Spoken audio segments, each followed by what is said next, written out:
Well, hello, everyone, and thank you for attending our COVID-19 webinar follow-up series. My name is Holly Foxworth. I'm a registered nurse with Axiom Medical, and I'm also joined by Axiom's Chief Medical Officer, Dr. Scott Cherry, and neurologist and addiction medicine specialist, Dr. Kamal Shah.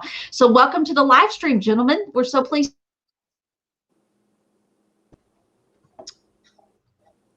I missed the last part of that, Holly. I think sorry about that. There was a quick pause. That's okay, no worries. We were just giving a brief introduction, but actually before we get started, since we do have a new face today that's on the live stream with Dr. Shah, let me have you both introduce yourselves and tell us a little bit about what you do. Dr. Cherry, do you want to start? Sure, my name is Scott Cherry. I am Axiom Medical's Chief Medical Officer. I'm a preventive medicine and public health specialist. I've been supporting corporate, industrial, and military operations for the past 15 years, and it's really been a pleasure to be part of this webinar series, specifically focusing on COVID, and then today and last week talking about the mental health and addiction components that a pandemic may be affected by stressing the population. So again, thanks for your time today. Great. And Dr. Shah, how about you? Yeah, so my name's Kamal Shah. I'm a neurologist out of Houston. I do neurology and addiction medicine. I lecture over at a treatment facility. I see patients that are inpatient, then also have a private practice where I mainly see patients that come in during points of trauma or for addiction. And then we try to walk through and try to figure out what the best solution for them is in terms of like long-term care. Great. Fantastic. Well, last week in the webinar, we spoke about preparing and responding to increases in pandemic drug positivity. And Dr. Cherry, in your absence, Dara Wheeler actually stepped in and discussed some of the recent stats that were showing year-over-year positivity changes, especially for marijuana, amphetamines, and some of the cocaines. Interestingly, we didn't see as much of an increase in opioids, which was great. But one factor that did get my attention was the 105% increase in positions. So can you talk us through why that would be a warning signal for employers and some of the hazards that would be associated with impairment? Sure, and could you just repeat the category that was increased so much? I had another pause. I may have some connectivity issues. I apologize. That's okay. Yeah, it was 105% increase in random drug positivity, especially for those that were safety sensitive positions. Oh, yeah. You know, so in occupational medicine, where many employers are actively drug testing their employee population based on a safety sensitive requirement. So there may be a federal requirement like through the Department of Transportation or other regulatory bodies to where employees that perform work by which if they do not successfully complete those tasks, there's a risk to themselves, to their coworkers, to the public, and then even to the environment. And so having a drug testing program for these populations is critical to make sure those employees are not using substances that would impair them. And so with this pandemic, during this pandemic, we did see this huge rise in drug test positives in employee populations that knew they were going to be drug tested. So, you know, there's obviously a suppressing effect by being in a drug testing program. So this really speaks to something that's going on. But, you know, even if you're not in a drug testing program, in general, for any employer or with you know, a significant number of employees, even if they're not performing safety sensitive work, there is a correlation to substance abuse and just common injuries, which may end up becoming work related if it's done within the workplace doing the essential functions of the job, but also with concern about performing cognitive tasks. If the works are, you know, even if it's physically demanding work and you wouldn't think of it as a cognitive type role, still the performance and efficiency of those job tasks will greatly degrade. So not only do you have a safety concern for safety sensitive work or physically demanding work, but then you just have a concern for just general workplace injuries and then also workplace productivity. So, you know, the direct and indirect causes of this can be quite substantial. Absolutely. Well, Dr. Shah, you did a fantastic job last week of addressing the why versus the what, and you took us through that addiction framework, explaining the addiction as a feelings disease, an attachment disorder, and a disease of isolation.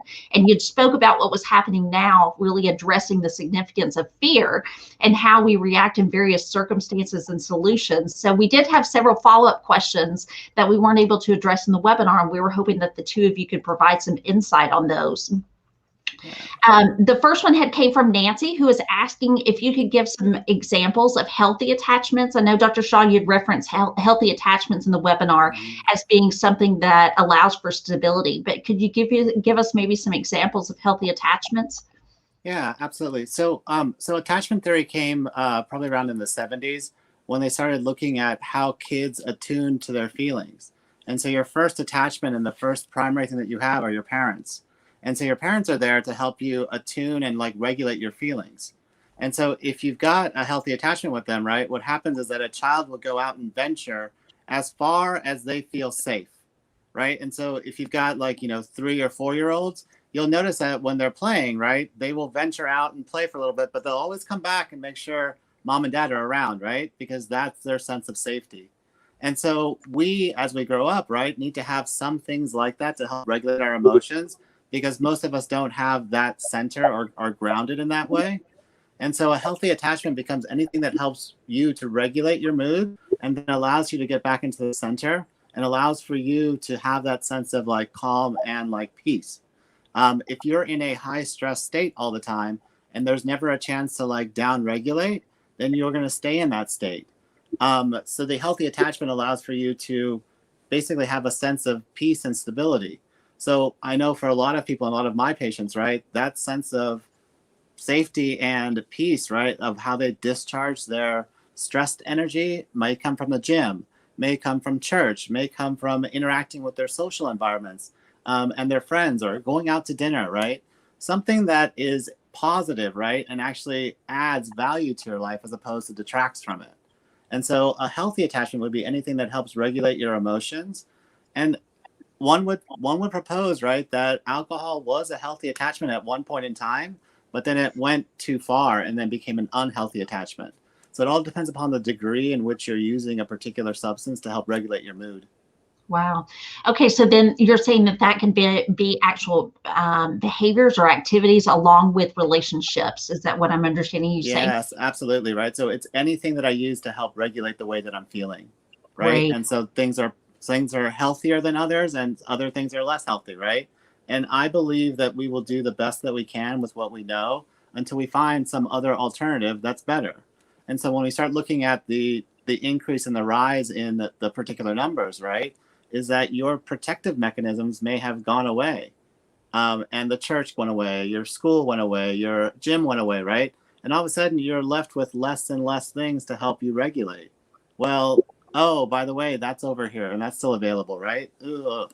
I know I'm going to get drug tested, but maybe it won't happen this time, right? Like, how dysregulated do you have to be to risk that, right? And especially have a 3-fold increase in a 4-month period of time.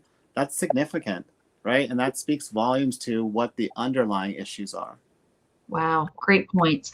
And then Shelley had a really good question that you both may want to speak to. She had asked whether that those that are developing substance abuse disorders during the pandemic, do you feel like that they're new users or that they perhaps maybe had a prior abuse history? Right. So when I lecture like inside of the treatment facility, right, one of the lectures that I do is we talk about the neurobiology of addiction, right, and how it's a chronic progressive disease, and how once you're in that particular cycle, the only way to get out of that cycle is to stop, right? Otherwise, it's going to progress. And so there'll be pockets of time in your life where that wasn't necessarily your solution, right? Because you had other ways of coping and other ways of dealing with whatever was coming up for you. But as you lose those particular things or that you get dysregulated, right, you will go back to the thing that's readily available. So when I look back at healthy attachments, right, I tell my patients that come in, you can stop drinking if you want to, right? If you don't, that's okay too. But if you find a healthy attachment over here and you lose it, right, because it's not stable, or you find a different attachment, right, you will go back to the thing that's readily available. And there's a Specs right across the street from my office, right? And they'll look out the window and they'll see that. I'm like, you can't run from that, right? And so what the goal is for you to find other things that help you attune. When is an alcoholic an alcoholic? That's such a philosophical question. Are these new alcoholics that presented? Are these new addicts that presented? No, they were just not in that progression as far along, right? But there was some point in their life where they thought to themselves, hey, this is useful, right? I'm going to go do that. And then they may have lost this, or they're in increased fear, and they're going back to that one thing that they held in their mind of like, oh yeah, this did help, but it's not great, but it did help. And so you're getting these positive rates because they're losing the things that were useful before. Good points. The next one came from Candy, who was asking about employee assistance programs, so EAPs, and whether you feel like they're effective and they're an effective resource in the workplace. Yeah, so I work really closely with a lot of EAPs, especially with like physicians and executives and lawyers, right? And I think the best frame to have with that is that the EAP is your advocate, right? Somebody who's on your side and actually wants to help. But when usually people come into the EAP, they're filled with fear in regards to I got into trouble, or I'm in big trouble, right? And I need to figure out how to evade and figure out how to not let them know what's really going on with me. And I find that the most effective EAP programs are the ones that set up the framework as we're really trying to help you, and the goal is to get you back to work as quickly as possible, but in a safe way, especially with the physicians, right? The physicians are all filled with fear that they're not going to be able to go back to their job, right? Because that's their identity. Right. But what happens is that once you explain to them that they want you back at work, right? You're a valuable employee, right? Like they need you. They just want you to be well, right? And do you think you're well right now? Well, yeah, I'm managing. It's okay. I'll be fine. Well, are you really? And then when you start digging a little bit deeper, right, you see that there are other issues that are going on underneath it, and that this was just the tip of the iceberg. And once you get to see that side of it, then you realize that the name of the game is not about the drinking or the drugs, right? It's about all the other underlying things. And do you feel like that the EAP should be utilized at a starting point that's prior to having some of reaching that crisis point? Mm-hmm. And so how do I set up a framework, right, in which the EAP is something that's checking in with you normally, right? As more of not a thing that you go to when you're at the end of the rope. It's more so that you're going to with at the beginning, right? So what if there was a process in which you knew who your EAP person was and that you developed a relationship with them kind of early on, and they just checked in with you? Hey, what's going on? I just want to say hi. Here's a resource that's available to you. And if you want to use us, come by and check us out, right? Let's just go have lunch sometime. Let's just go see how you're doing. But having some other resource aside from your boss, because it turns out my boss is probably the last person I want to go to sometimes, because he's an authority figure for me, right? It's not somebody that's at my level or I think is in my corner all the time. And if I had that, that'd be amazing, right? But what if I had an outside resource that I knew that I could go to at any point in time if I was ever in trouble? That's a healthy attachment, right? Some resource that's out there that I can go to when I'm dysregulated. That's a great point. When I was looking at that question a little bit ahead of time, obviously our experiences are different, and you being in addiction medicine, I know that the EAP that you really live in, that world, is what we call a mandatory referral when someone has tested positive. Mm-hmm. When I engage with our corporate clients, I'm usually trying to advocate for the voluntary EAP program. So that's a more kind of general type of resource for where if any employee is having an issue in the workplace or in their personal life that may or may not be affecting their work, there is this kind of kind of generic employee assistance program that you can engage. But historically, throughout my career, I believe most EAP programs, voluntary programs, are heavily underutilized. So you might see a utilization rate of 1%. And so it would be interesting to see, as a kind of a natural experiment. Obviously, drug test positivity is much higher right now. I'd be curious to see if the voluntary utilization of EAP has, doubled at least. My gut is it's not on the average employee's radar for when they need assistance. They're thinking about, do I talk to a buddy, or do I just kind of reach out to one of those bad habits through fear that you've been so articulate about? So I think that would be an interesting kind of data point that would maybe shine some light into, should there be an educational component during these times of increased stress to utilize EAP voluntarily before you may need to use it mandatory, Right. And so I think for me, what happens is that, like, we live in a society where, like, self-sufficiency is, like, super valued, right? And it's the idea that if I need help, then there's something wrong and I'm weak, right? And that I should just suck it up and not deal with whatever's going on underneath me, and this will pass, right?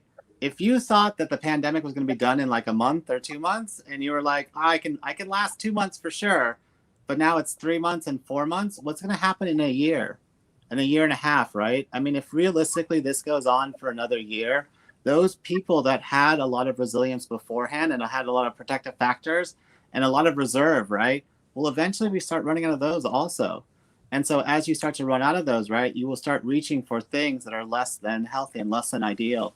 And I think for me, the solution that was proposed earlier last week, right, was creating spaces for people.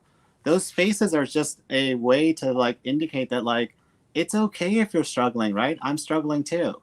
And I'm struggling, and here's what I did, right? I went to the EAP, or I called this number, or I did this, right? And that's been really beneficial. And so how do I get people to get new ideas into their heads without having it be a shame-based thing or not be something that's, oh, I'm in trouble, right? It's more of a proactive, and I'm moving towards this as away from this pain. Right. Well, Dr. Shah, you brought up the creating spaces discussion, and actually that was our next question. Robert had asked us about whenever you're creating spaces to talk, and you had discussed this in the webinar, and he was asking, do you know whether that would be something that would be coordinated through like an HR department, or what have you seen that works best for facilitating those types of solutions? Yeah, so when I was at Georgetown, we were doing a research project on medical students in their first 2 years and how they were dealing with their stress. And what we found is that when you set up a program, which was like a pretty short, like, I think it was an 8-week or 9-week program, where the medical students before would come in, they get their cortisol levels tested and their wellness scores completed. They'd go through this process of, like, checking in with each other and learning, like, small skill-based things every week. And they found that by the end of that particular process, right, their overall sense of wellness and their cortisol levels had gone down. So this is like first year medical students, right? And I know for me in med school, that was probably the most stressful time because it was all new. But knowing that you weren't the only one that was experiencing those stressors and had other people that were going through the exact same thing as you and were talking about it, allowed for me not to feel as though I wasn't smart enough or I wasn't good enough, right? And a lot of those things and the identification that comes in with other people openly talking about what's going on with them is very powerful. But at the same time, it can't just be a group of people that come together and are like, hey, let's talk about this, right? Because it doesn't end up being productive. And so it would have to be targeted. And the way that I would probably implement it, right, was to have it be a voluntary thing at the beginning of, hey, who wants to at the company be trained to help implement this company-wide? And then you'd set up a system where then that one group seeded the other groups. And so they set up a framework in which you just talked about what was going on with you in all I statements, right? Because we find that that's the thing that works most effectively because it circumvents all of your defenses. I can't say no to your experience, right? I can't put up a wall to your experience. And my brain has to go through and process, wait, does this fit for me? And then all of a sudden, new ideas are planted and new solutions are put into your head, right? And then my mind automatically goes through the process of neuroplasticity and decides, oh, remember what Joe said that one time we were there? Yeah, he did this. Maybe I should go try that out, right? Because it worked for him. Maybe it might work for me, right? As opposed to creating a space where it says, hey, here's the EAP, come and talk to us, right? It's more of a, oh, I went and I did this and this worked. Or maybe I should go talk to Joe about that, right? And see how he's doing. And I think creating spaces like that, especially when we're all separated and we're losing that connection with our work, right? For a lot of people, work is their healthy attachment, right? It's where they go to get their peace and serenity. And I was like, what? You go to work to get your peace and serenity? But that's if your home life is chaotic, right? Then all of a sudden, work is the healthy attachment, right? Where you're getting attuned and you're getting your peace. If you've lost that and you're not connected with your coworkers, right, which are your second family, and you're not getting that energy discharge, right, you're leaving it at home. And that, for me, is a really dangerous place to be, right? In my head, with my own thoughts, is not always the best way to go about it. Good points. Good points. So when they set these up, then is there a designated kind of time period that these would last for the durations? Like, I mean, do they set it up for like 30 minutes or maybe an hour duration that you would do maybe once a week, or how have you seen that work? Yeah. So what I can speak to for sure, right, is the Georgetown model that we use, and it was basically an hour of like education and an hour of like, hey, like let's look at these new ideas, let's look at these new core concepts, right? But then afterwards, it was like, let's check in with you, right, and what's been going on with you for this past week. The thing that happened, especially at Georgetown, was that a lot of these students didn't really know each other and wouldn't necessarily mix together. And so all of a sudden, you're interacting with people that you wouldn't have normally interacted with because the class size was 260, 270, right? And you're in the library all day studying, right? Or the only time you interact with people is when you're in the lab together. And what it did was it allowed for me to see the humanness in the other students that were there, and also realize that I wasn't the only one that was going through these things. And I think for me, that's probably the most powerful thing that goes on. And I can talk about the biology of like what gets released when you're in community, what gets released when you're in a safe space for days and days and days, right? But the goal is that human connection releases oxytocin into our system, and the oxytocin stabilizes the fear. And at the end of the day, right, that's what we're all trying to do is how do I alleviate the fear that I'm in? Good points. Well, the final question that we had came from Mark, who was asking if you could speak to the concepts of emotional and physical trauma on inherited traits of generational addiction and codependent tendencies. I know that's kind of a loaded question there. Yeah, I could talk for hours on this, right? And so the first part, right, is that there's an environmental component to it, but there's also a genetic component to it. And so both of those come into play. And so when the question is like, well, is it nature versus nurture, right? I mean, the obvious answer is like, it's both. And so you can have protective factors in your genetics, but then also have an environment that isn't so conducive to that. And so the generational nature of it and the codependent tendencies, codependency is not what you think it is, right? Codependency is I'm dependent upon something else to help regulate my feelings. And so that's an attachment disorder. And so if I just told you that addiction was an attachment disorder, then codependency is also an attachment disorder. And I love it because I just came out before I got onto this call, right, with a mother who was asking me how to fix her son, right? How do I fix him, right? He's got this issue with drinking and he won't stop drinking. And I love when they come into my office because I get to gently show them that they are just two sides of the same coin, right? Like her thing presents as an inability to let him go, and his thing shows up as an inability to let the drugs and the alcohol go. But they're both doing it for the same reasons. They're both doing it to alleviate their fear. Huh, wow. Dr. Cherry, do you have anything that you want to add to that? I know that especially with your military experience, some of the emotional trauma things that come along with that, having seen that those have been brought into the workplace as well. Mental health in the military has been a challenge when I was active duty in preventive medicine, there was a focus on, mental health and suicide, and I'm sure there still is. As I left the military and was doing population health as a civilian, what became very apparent to me was that mental health is also a major concern for non-military populations. And so I actually feel now that with maybe some limitations, that the military is just a sample of the larger U.S. And so there may be extra stresses with military deployments or just the military life, but mental health is really one of the major contributing medical conditions that contribute highly to disability, impairment, productivity, quality of life. And so I think before even COVID, anxiety, depression was probably now one of the top 5 reasons for disability. So I think this is something that was brewing before COVID, and now is, with COVID, it's been the perfect storm. With this question, I think really Dr. Shah is probably the best to answer the genetic component of it. The one thing I would say that just seems of interest to me is that with a lot of the more traditional diseases, the ones you can see, or the more common medical conditions like diabetes, obesity, high blood pressure, heart diseases, obviously genetics was a driver, but now there's this whole new focus on epigenetics, which means your environment can drastically influence the expression of your genetic material.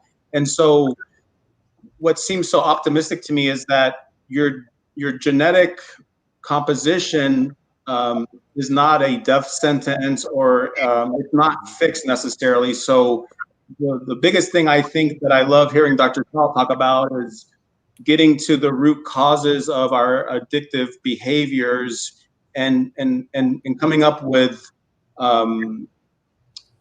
solutions and ways to kind of address it at the root cause. Because like, if I know a lot of people struggle with obesity in the US, that's probably a very large, it's probably more majority versus the minority now in the US.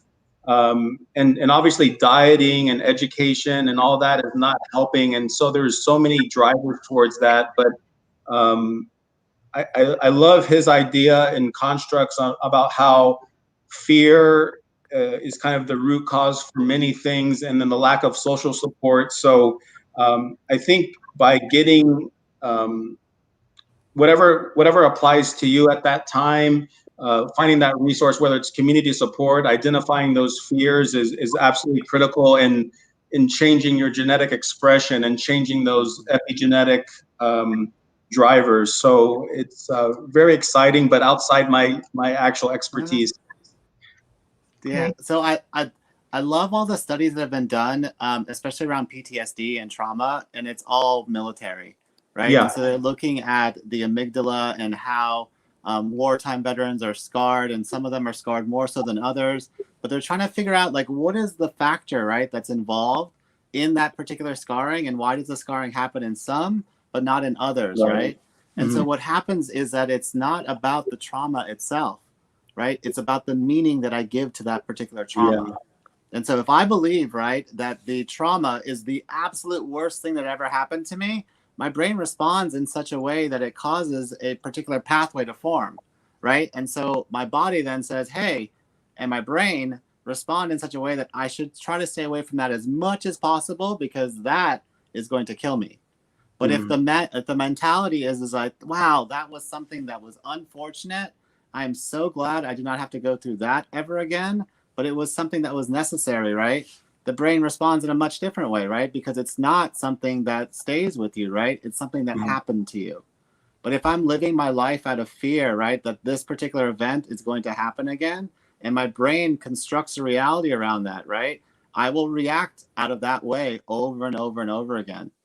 And so for the neuroplasticity of the brain, right, I believe that a lot of the patients and a lot of the soldiers that have undergone PTSD and they're trying to figure out why does it happen in some people's brain and not in other people's brains, right? Is that there were factors that were there before that actually occurred, right? And so it's just not an expression of the wartime scarring. It's about the scarring that occurred long before when our brains were actually plastic.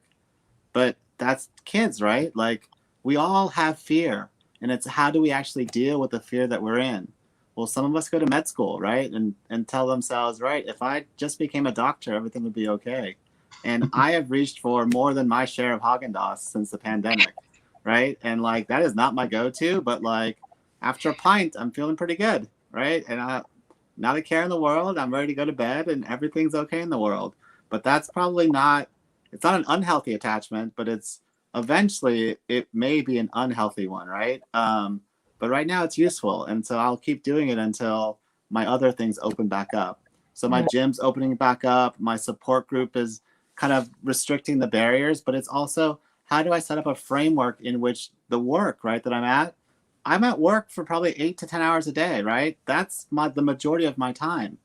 And one of the things that's happening a lot with working from home is that you're not having spaces for yourself, right? My gym is my living room, right? I like sit in front of the TV and like, I'll like work out with my gym stuff, right? Where's that separation? And so creating spaces is not just about creating mental spaces or creating like physical spaces, right? It's just spaces in general where we're doing things that allow for us to then move out of our fear. And so I think I want to use the term spaces in a much more open sense, right? Because it's not just about, you know, one location or another physicality, right? It's just that mentality of I have separation in my life, right? And I can do this and be really, really good at being a physician for 8 hours of the day, right? But how do I not take that work home with me? How do I then down regulate and say, all right, I'm at home with my family and I'm not bringing my work home with me. Well, it's really tough to do when my home and my work are in my office, in my kitchen, right? All in the same spot. So those are the ideas and the concepts that I want to start bringing into the workforce and into the conversation, right? Is how do I create those spaces for us and for us as a society at large? All good points. Very good points. Well, Dr. Cherry and Dr. Shah, thank you for joining us today from the live stream and taking these additional questions. Just a few quick mentions before we go. On September the 17th at 1:00 p.m. Central, we're going to be having another webinar on offensive strategies with defensive COVID testing. So we'll have Dr. Cherry and Cedric Jones, who's worked in the NFL and presently the director for the New York Athletic Club, sports and related to how they effectively manage COVID-19. So we'll be covering everything from NBA rapid testing advancements, NFL false positives, bubble versus non-bubble, zoning utilization, etc. So whether you're a college, an employer, or a school, you'll hear some great strategies that can be implemented. So if you haven't already, make sure and not only sign up, but also send us your town hall questions in advance to coronavirus@axiomllc.com. We also have a new white paper, which addresses the Hollywood entertainment industry, getting back to business with a multi-layered comprehensive medical approach. So this is walking you through the role of the health safety supervisor and mandatory zone testing for cast and crew with virus transmission and also positivity rates. So you can access a free copy of that publication on our website. And as always, should you have,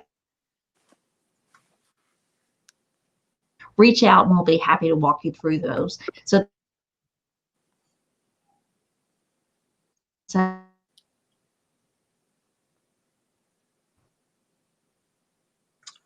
losing you a touch, Holly, there. I think Holly froze. Yeah. Okay. Hey, Scott, thanks so much for inviting me, right? I had a good time doing this. So anytime you want to chat, I'm open to it. Okay, great. Well, thank you all, and we will see you on the 17th. Thank you. Thanks.